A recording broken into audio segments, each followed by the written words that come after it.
Good morning everyone. Myself Dr. Manoj Baghel. I am senior faculty of Animal Husbandry at Success Point Durg. Animal Husbandry की अगर हम बात करें, total topics 15, उसमें से मैं अपने हिसाब से 3 पार्ट्स में इसको डिवाइड कर रखा हूँ. First part is AH animal husbandry, second part is milk,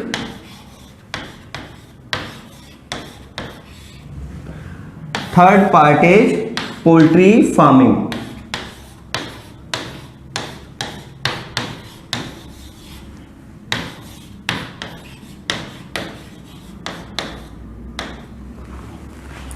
अगर AH की बात करें तो ये लगभग 15 से 20 क्वेश्चंस हर साल आने हैं. मिल्क की बात करें तो इसमें लगभग 25 से 30 क्वेश्चंस हर साल आने हैं. पोल्ट्री की बात करें तो 15 से 20 क्वेश्चन ये हर साल आने हैं. टॉपिक्स अगर 15 अपन टॉपिक्स की बात करें तो उसमें से AH के एनिमल हस्बेंड्री के अपने पास कितने टॉपिक्स हैं? 7 टॉपिक्स हैं. मिल्क के अगर हम बात करें कितने टॉपिक्स हैं? 5 टॉपिक्स हैं. और पोल्ट्री की बात करें तो कितने टॉपिक्स हैं? 3 टॉपिक्स हैं.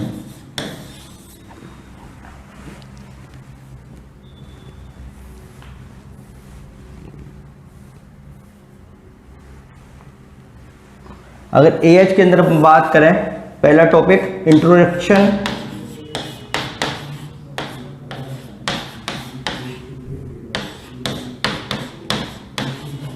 या परिचय,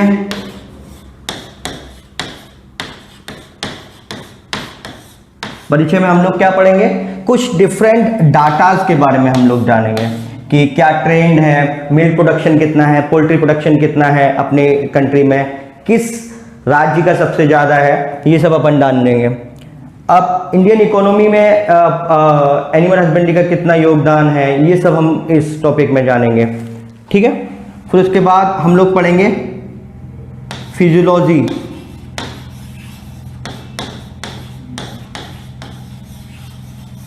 और हम बोल सकते हैं बहुत सारी शारीरिक क्रियाओं का वर्णन पढ़ेंगे उसमें हम. जैसे अपन पढ़ेंगे उसमें digestive system,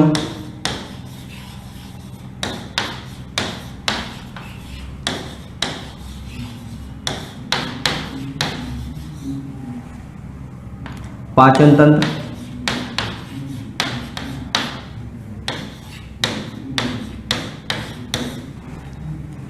circulatory system,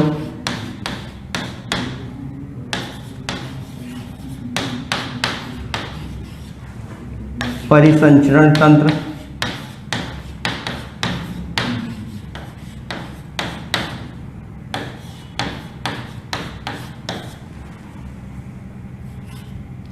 respiratory system,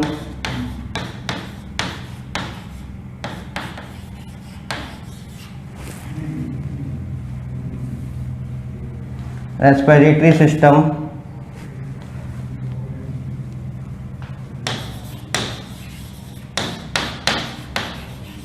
या श्वसन तंत्र,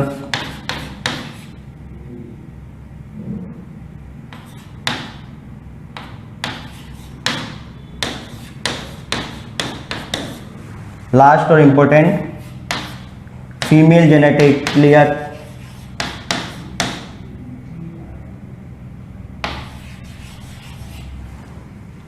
female reproductive, female reproduction and milk production.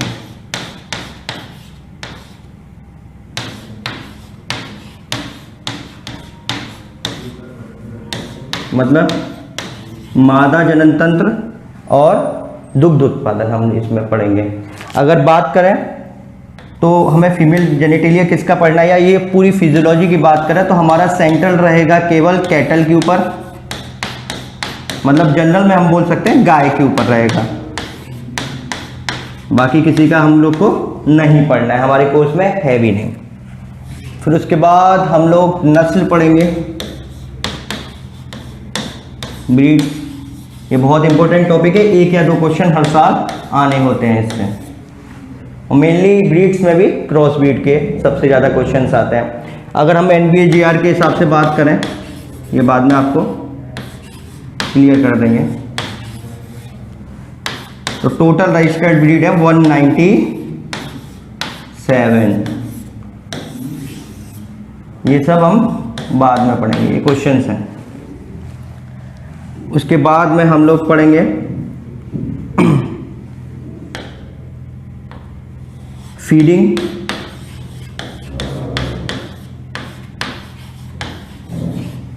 And ration,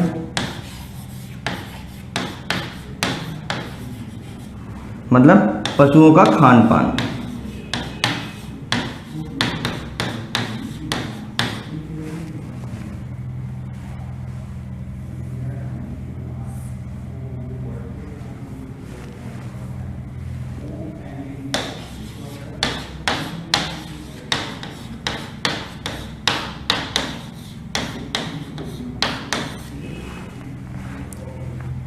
उसके बाद हम पढ़ेंगे हाउसिंग एंड मैनेजमेंट,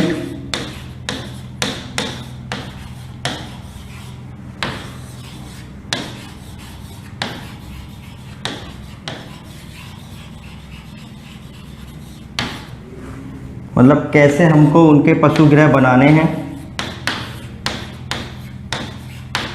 और उनका प्रबंधन कैसे करना है, ये बहुत ज़रूरी है।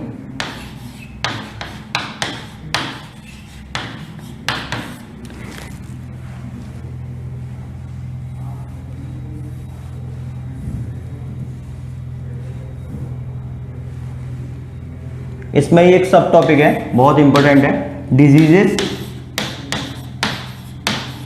ऑफ एनिमल्स,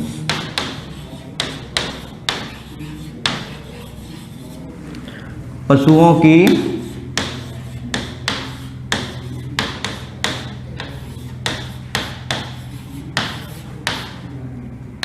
विभिन्न डिफरेंट डिजीजेस के बारे में हम जानेंगे, विभिन्न बीमारियां,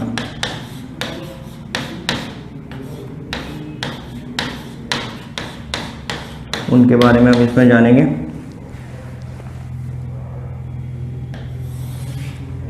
इसके बाद आइडेंटिफिकेशन एंड जजिंग,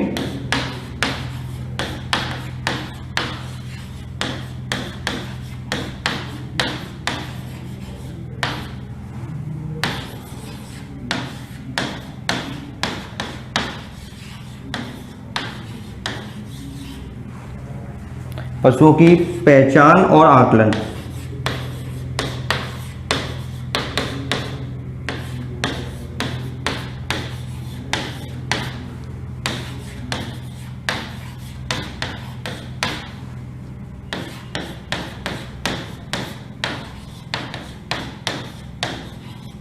कैसे हम लोग पशुओं को पहचानने के विभिन्न तरीके और कैसे उनका आकलन करेंगे कि इसका प्रोडक्शन या इस पशु का उत्पादन अधिक रहेगा या इसका कम रहेगा, उसके भी डिफरेंट मेथड, डिफरेंट तरीके हैं।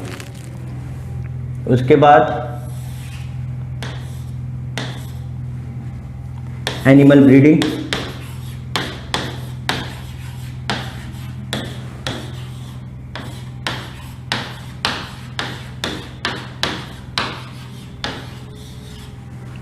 पशुओं में प्रजनन,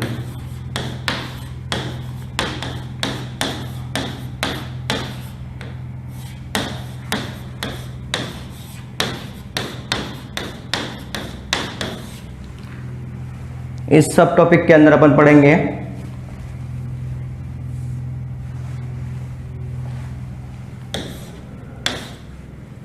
सबसे पहला Mendel's law, sir Gregor John Mendel के लॉज को हम लोग पढ़ेंगे। उसके साथ साथ में ब्रीडिंग टाइप्स, मतलब अब ब्रीडिंग के डिफरेंट मेथड्स कैसे हैं, कौन कौन से हैं, मेथड्स ऑफ ब्रीडिंग।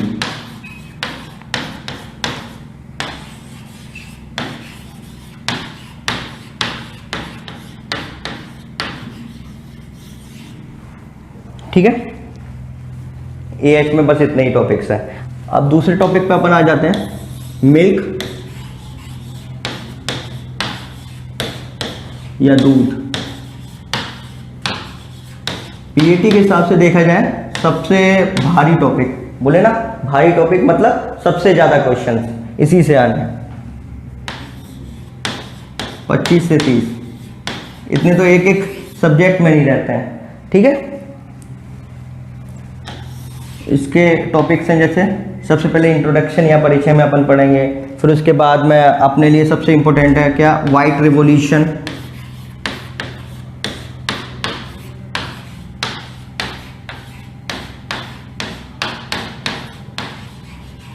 या श्वेत क्रांति। उसके बारे में अपन पढ़ेंगे कब शुरू हुई, किसने शुरू की, कौन इसके वास्तुविद है या आर्किटेक्ट है, या कहाँ शुरू हुई।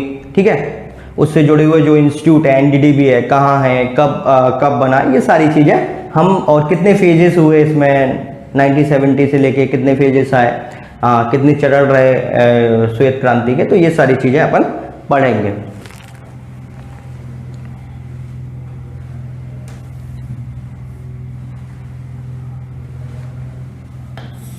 दूसरा टॉपिक है दूध के घटक,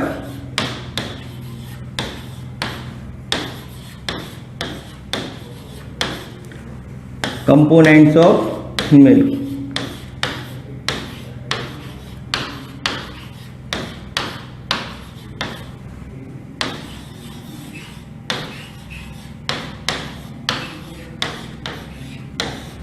ठीक है,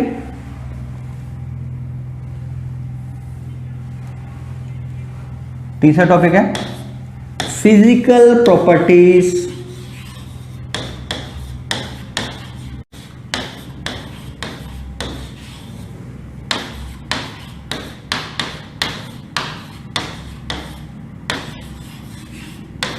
ऑफ मिल्क,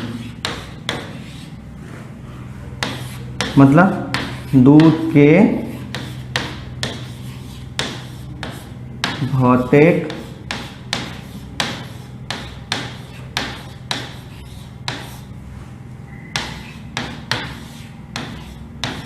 गुण।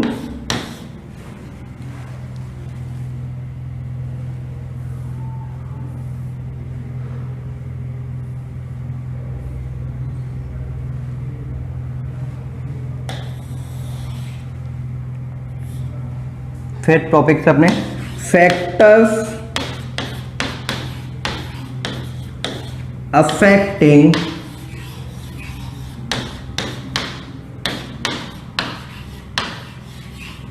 क्वालिटी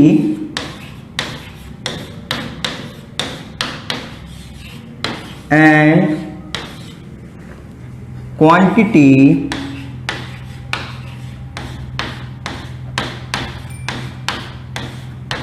ऑफ मिल्क, मतलब दूध के क्वालिटी, मतलब दूध की गुणवत्ता और उसके अमाउंट, क्वांटिटी को अफेक्ट करने वाले डिफरेंट फैक्टर्स या डिफरेंट कारक। ठीक है, उनके बारे में अपन पढ़ेंगे।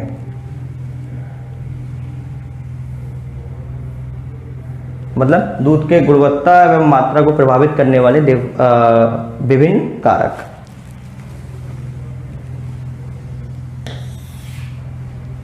उसके बाद अपन पढ़ेंगे different milk product,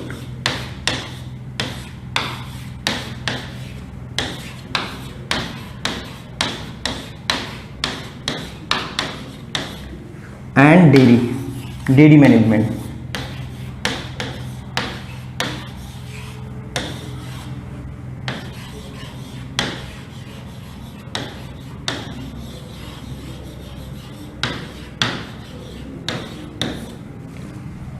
different milk product में अपन पढ़ेंगे जैसे भी जो भी दुग्ध उत्पाद बनते हैं, घी बनता है, मक्खन बनता है, घी, मक्खन या बटर दोनों अलग चीज़ें हैं आपके लेवल पर, लेकिन एक ही है। बटर हो गया, चीज़ हो गया, पनीर हो गया, रबड़ी हो गया, ठीक है, छेना हो गया,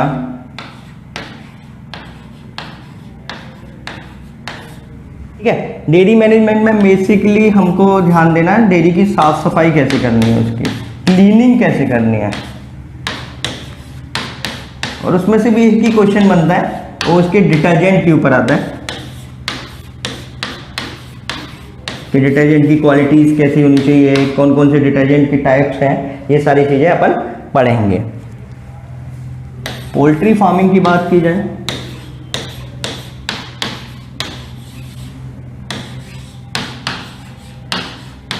छोटा सा टॉपिक दिखता है लेकिन क्वेश्चंस बहुत है, उस हिसाब से 15 से 20 क्वेश्चंस, ठीक है। अगर मैं जो क्वेश्चंस बताया हूँ कि नहीं इतने ही क्वेश्चन आने, ऐसा नहीं है, ये मेरा पुराने पेपर्स का एनालिसिस है, उस हिसाब से मैंने अपना ये डाटा तैयार किया है कि ऐसे ये इतने क्वेश्चंस आते हैं। ये ट्रेंड है, लेकिन ट्रेंड कभी भी अलग भी हो सकता है, लेकिन जनरली ऐसा ही रहता है। जितने सालों से मैं देख रहा हूँ, 3-4 साल से तो मैं ही देख रहा हूँ, तो लगभग वही ट्रेंड चल रहा है कि मिल्क से मैक्सिमम क्वेश्चंस रखने हैं, एनिमल हस्बेंड्री और पोल्ट्री से थोड़ा बराबर लगभग ऐसा ही चलता है, और ऐसा ही चल रहा है। होप सो आपके लिए भी ऐसा ही रहे। पोल्ट्री फार्मिंग में इंट्रोडक्शन,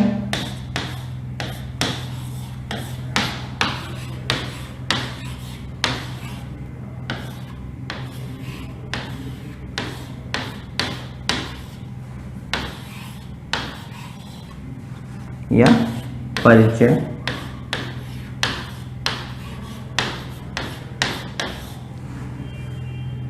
उसकी डिफरेंट ब्रीड्स,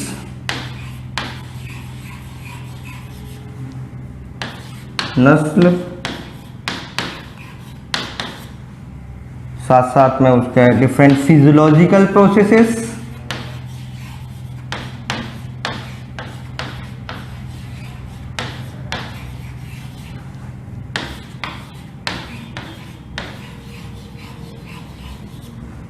ठीक है, अलग अलग शारीरिक क्रियाएं, उनका भी वर्णन कि मुर्गी कैसे सांस लेती है। मेनली अगर अपन पोल्ट्री की बात की जाए तो अपन का जो मेन सेंटर रहेगा वो चिकन के ऊपर रहेगा,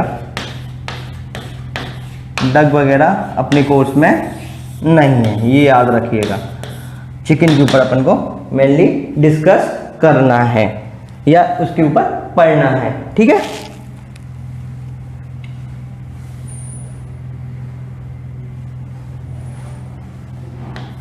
उसके बाद में उसका feeding,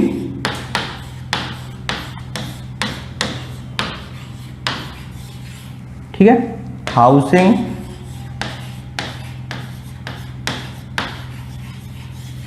and then last topic diseases, बीमारियां। मुर्गियों की डिफरेंट बीमारियां होती हैं, अलग विभिन्न प्रकार की बीमारियां होती हैं, उनको अपन को पढ़ना है, ठीक है। ये तो हुई सिलेबस की, अपन जनरल सिलेबस की बात कर लिया।